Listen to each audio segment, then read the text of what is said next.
other way. Welcome to Freed on Business. He grew up in South Florida, has been in business here since the early 90s, and has closed over $3 billion in deals. He's seen it all. He always has an opinion, and he's always ready to share it. Informed, entertaining, and connected, he has his finger on the pulse of South Florida's business community. He's Jim Freed, and this is Freed on Business. Hey, everybody. Welcome to another edition of Freed on Business. This is episode number 871. The total keeps climbing, but the quality never declines. And we've got one of our great repeating guests today. We've got Jeffrey Glusman, the founder of BDIC. I want to thank our friends at Warren Henry Automotive. I was just up there this weekend, see my good friend Gerald, the service provider, and also had some Brandon Capone helped me out with another problem. And of course, always great to see Larry and Ismet and the rest of the team up at Warren Henry Automotive. Remember, you can find us live on the stream at LinkedIn, Facebook, Instagram, Twitch. After we put the podcast in the books and it broadcasted live, you'll find us on all the major podcast outlets. And now we're on again, as I said, with our good friend and frequent guest, Jeffrey Glusman from BDIC, talking digital assets. Jeffrey, welcome back to the show. Thank you, sir. Nice to be here. So, Jeff, before we ask anything in depth, why don't you give us an overview of what BDIC is and what problem it solves? Sure. Blockchain Deposit Insurance Corporation, providing deposit insurance on cryptocurrencies. It's about that simple, exchanges and wallets. Okay, so you say cryptocurrencies, but doesn't it work for general digital assets that are project or transaction specific coins as well? They can be. Our focus is first and foremost on stablecoin insurance, looking to provide adoption and some safety for people looking to adopt, for the banks to adopt, and for general institutions, exchanges and enterprise wallet platforms. And a secondary priority, and not much far behind, is our underwriting and vetting of projects who are bringing tokens to market to say that they're insurable based on the assets, based on the cash flow, or the general opportunity. And so what are you insuring, Jeff? I don't think you're taking away, I'll call it the currency risk. You're taking away, you're addressing what with your insurance? Well, it's not market risk or trading loss or government seizure, right? These are things that we can't necessarily, and we're not interested in insuring. We're more so looking at exchange and platform hacks, everything from unauthorized assets, access, system vulnerabilities, smart contract failures, exchange failure, employer insider theft, a lot of random things that have been happening lately. Even AI has been stealing from people's wallets as of late. So, what a surprise! Ransomware attacks, social engineering, fraud, phishing attacks, all of the what seems to be normal and even negligence by the people at these platforms. Employee negligence has been something that's been coming up quite often. Well, that. So let's say that I've got a coin that I've created. The coin is backed by an interest in, piece of real estate, a sports team, some type of business. Help me out and give me a real world example. Make believe that, I just created a coin of famous football or soccer team. Make it an NFL team or an NBA team. A sports franchise tokenizing itself is certainly something that could be done. If you look at a profitable enterprise, or even one that isn't yet, that wants to raise capital in order to enhance their current team, their current roster, their current marketing assets, their stadiums, what have you, travel, even the gear, if you will, that they're using, they basically create a white paper, which is the business plan, and that's something that we help them do, which spells out the existing business. If it was a piece of real estate, it'd be the same thing. It'd be based on the tenants, the rent roll, the cash flow, and the stability of the franchise. Even a startup franchise, like a couple of that just started, I believe, in the WNBA, for instance, those could be token projects. Then they go to the market and they market to general population. The beauty of offering a security like this is you're not handicapped to accredited or just U.S. investors. You're able to offer this globally. And they spell out what the return on investment can be, what the potential appreciation can be, what the yield or staking can be. And for us, when we look at that opportunity, we look at underwriting the same way that a Lloyd's of London or an insurance company should, right? We're not just looking at the balance sheet or the roster or the GM or the owner. We're looking at all of it until the operating capital, how they've operated in environments, their reserves like COVID where no one could go to games, and certainly looking at the longevity of the facilities that they're using, the replacement risk that exists there, as well as management. If I were coaching the Lakers in their 6th championship and Shaquille and Kobe were free agents and Phil Jackson's leaving, I don't know that I'd want to invest in that franchise the same way as 5 years earlier. So for sports franchise, those are very important, and certainly the ability of the market to support their fans. There's a lot of inflation going on and a lot of costs to doing business, and being affordable is important as well. So let's change the product, but keep the concept the same. I'm in South Florida. We see behind me, what I would now term an obsolete backdrop of the Edgewater and downtown Miami skylines. There's brand new condos going up in there. Sure. What would be the use of this product in the condo world? Well, in the condo world, you just have to look at conventional financing, and usually to build condos, people will acquire land, come up with their plan, try to pre-sell, right, a certain percentage so they can go get a nice loan from the bank and start building, and hopefully sell the rest out before they get to the top.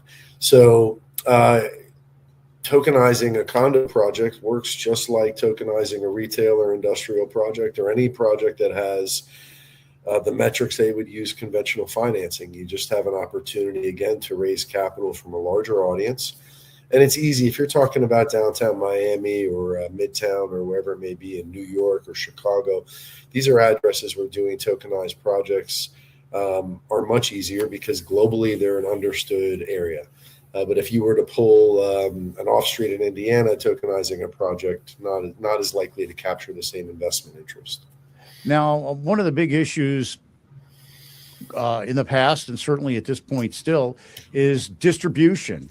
How would working with BDIC help me create distribution and liquidity? Well, really, there's two market components. BDIC is insuring the token from the offering. So we're looking at the business and underwriting and check marking and saying we would insure this token if it was held and lost in a wallet because of its value, its stability, its balance sheet assets, right? The other side of it is the real world asset, which is not enjoyable to say, RWA build component. It's writing the white paper, building the plan, the marketing plan, understanding the liquidity, the tokenomics, meaning the allocation of the coins, and the smart contract build. It's just like normal capital markets, as a wise attorney said to me recently, with just a little bit of wrinkle of difference. A smart contract in your mind can be the same as a bond offering if you're not understanding the fancy blockchain world. And the beautiful thing about blockchain, all you should think of is transparent ledger. You can see everything that's going on, everything that comes in, and where everything goes real time. So, Jeff, where do you see tokenization and digitization of assets going in the next 6 to 12 months? Because we've been talking about this, you and I and our partner, Jim McCarthy, for quite some time, that it's coming. Tell me what you're seeing in the marketplace, because it seems like there's been somewhat of a rally in the space in the last couple of weeks after a significant sell-off. Well, I think tokenization, as far as markets go and what's going on, it's happening. And candidly, retail's just not aware of it. And this isn't me, touting a political interest, but the entire Trump portfolio is being tokenized. They own a lot of real estate. It doesn't matter whether you like Republicans, Democrats, up or down. It's a massive portfolio. And you could say, well, they're just doing it to make, no, they're refinancing in a world that offers liquidity, streamlined, transparent, smart contract execution on the blockchain. And it's happening in a lot of major retail developers, a lot of office developers, a lot of condo developers. And there are sports teams that are doing it. Listen, there are many businesses entering the tokenized space. And I think it'll be one of those things like the internet, where a lot of people sat there for the first year or two and thought, well, we'll see what happens. And, they don't have AOL addresses. They were of the Yahoo crowd, the second coming of it. So I think I know this. I know that tokenization and where it's heading is a no-brainer. We have an RWA spinoff of our insurance company that helps people structure and build those projects out to execution. Everything, again, from third parties that deal with the auditing, the legal, the accounting, the market making, the security as attorneys. It's a very streamlined process, but it's one that does take time. It takes 90 to 120 days. It takes a certain amount of money to spend in order to build a project, just like any project you're going to build conventional. But the professionals that we deal with and that we've been working with for the past year are the best in the space. You mentioned Jim McCarthy. If someone asked me what I thought, I would say you should turn to the guy with the NYU education who's got a little bit of a longer beard than me. Listen to what he has to say. His insights are second to none. So, Jeff, what type of person should be reaching out to you today to engage you in either your consulting or your execution phase of your business? Well, Jerry Jones, right? We're ready to help the Cowboys out. Ironically, when you look at SoFi Stadium and some of the other advancements and the Falcons have taken, the Cowboys have taken, sports franchises are a no-brainer for tokenization. The Green Bay Packers right now are the only franchise in the NFL that's actually, quote unquote, owned by shareholders. Now, I also know this because I bought a share, 8 years ago and said, well, for nothing else, I'll say to my sons, I left them part of the Packers. But I believe that Fanatics, as has been proven by the company itself, if offered the opportunity to invest in the Miami Heat, I would bet you dollars to donuts that they could tokenize that team and that interested fans would buy a piece to say that they owned part of a franchise. I think the Boston Celtics are the other team that has a similar structure where they're really not owned or controlled, but they've sold shares of some degree. So I think that would be a beautiful thing in sports. I think it would actually enhance fan engagement. And I think that the owners would be very, very happy to do this rather than writing checks or going to banks and getting loans. I think they would be very, very pleased with the results. So a great idea, Jim. And it's not something that we have explored directly, but I'd be very, very interested in having that conversation. Jeff, I'm going to ask you if you could stick with us. We want to go to a quick break, talk about our good friends at Warren Henry, and then I'm going to come back for the bottom line. So make sure that you're considering what our primary takeaway for folks should be. And with that, I go, Miami Podcast Studios, do your magic.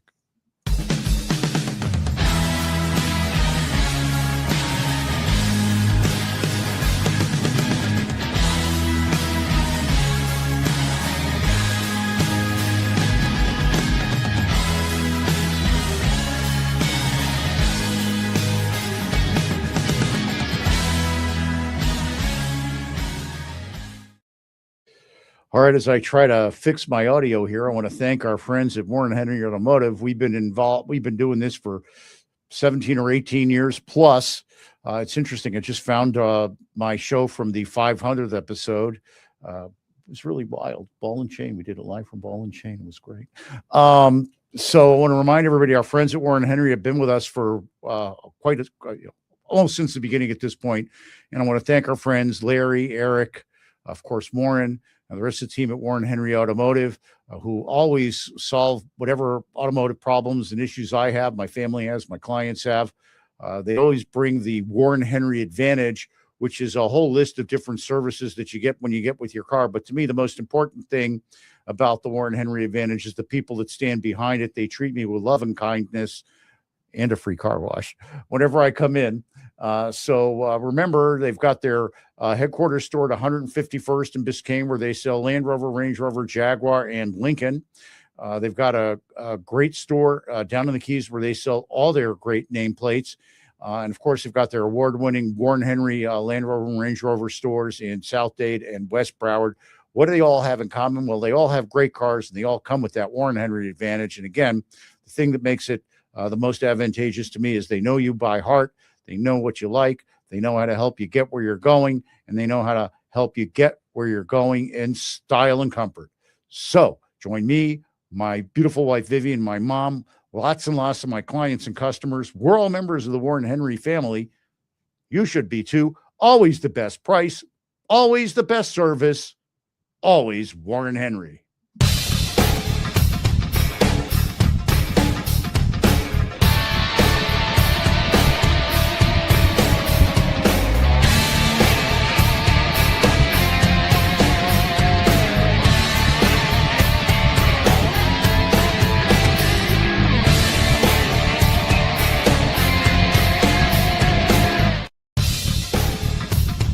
Welcome back to Freed on Business. Connect with us on LinkedIn, YouTube, Facebook, and Twitter at Jim Freed or at Freed on Business, and on Instagram at Jim Freed1. Now, back to your host, Jim Freed.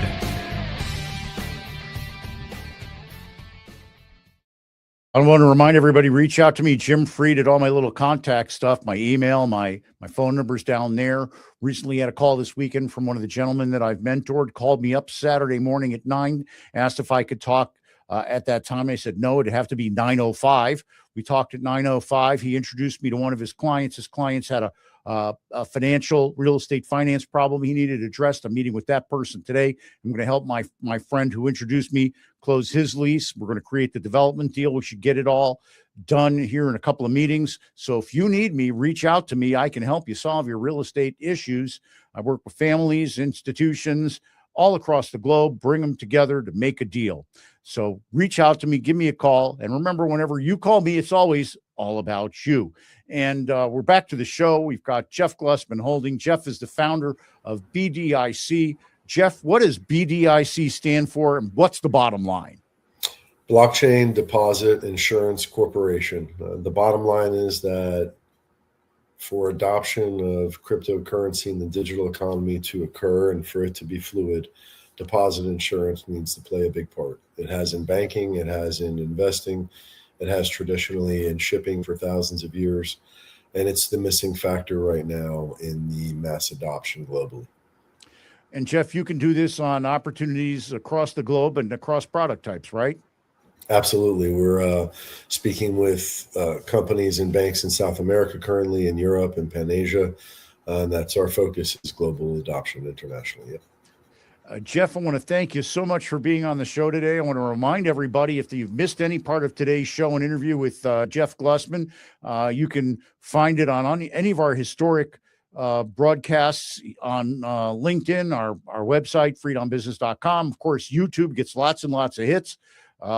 Facebook and Instagram and Twitch, wherever you consume your podcast, Spotify, Apple Podcast, again, YouTube, anywhere you want to look for us, look for at Jim Freed or at Freed on Business. You'll find us there. You'll find all our episodes, and you'll see that we're, it's amazing the quality of production that Miami Podcast Studios does for us. I want to thank our guest today, Jeff Glusman, founder of BDIC, and I want to remind everybody that the person wants to do something. Oh, Glusman's just such a perfect example of this. The person wants to do something, finds a way, the other finds an excuse. Now go out there and make it happen, just like our friend Jeff Glusman, Miami Podcast Studios. The rest of the show is yours.